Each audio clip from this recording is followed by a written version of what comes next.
আমাদের 8টা থেকে খোলা থাকে সন্ধ্যে 6টা অবধি জয় মাতারা হোটেল।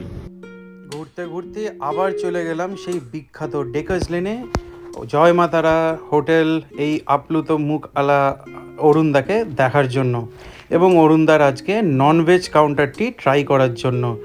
কি কি খাবার আছে চলুন দেখে নিই। আচ্ছা ঠিক আছে, তারপরে চিংড়ি মাছের মালাইকারি, এটা হচ্ছে চিংড়ি মাছের মালাইকারি। জয় মাতারা ননভেজ গ্রাউন্ডের চিংড়ি মাছের মালাইকারি। এটা ওকে, আর কি আছে?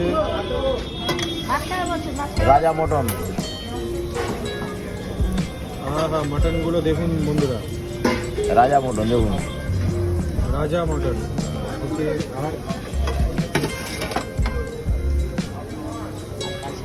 আছে দই কাতলা। আপনার সাইজটা দেখুন।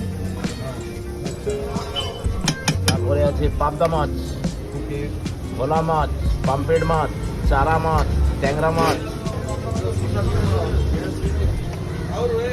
এখানে চারা মাছ, এখানে চারা মাছ। আর এটা ডিম, ওটা ডিমের কাজ, রুই মাছের রুই মাছ।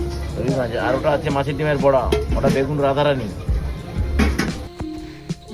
খাবার চলে এলো প্লেটে, মাছের ডিমের বড়া, বেগুন রাধারানী, ভাত, একটা লাবড়া, ডাল এবং কাতলা মাছ এবং চিকেন নিয়ে চলে এলো প্লেটটি।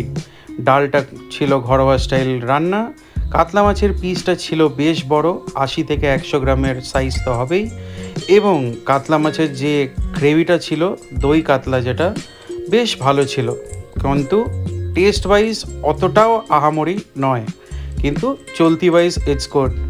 বাট এই যে চিকেনের গ্রেভিটি ছিল সেটা লাজবাব ছিল, ও হো কী যে বলবো, এবং চিকেনের পিসগুলো বেশ ছিল বড় বড়। আমাদের এটা কটা থেকে কটা খোলা থেকে যাবে? আমাদের 8টা থেকে খোলা থাকে সন্ধ্যে 6টা অবধি জয় মাতারা হোটেল। আর অরুণদা কি এদিকে আছেন না অরুণদা শুধু অরুণদা ভেজ সেকশনে থাকেন? অরুণদা ভেজ সেকশনে থাকে, আমি এটাই থাকি। আচ্ছা, আপনার নাম? কালীপদ রয়।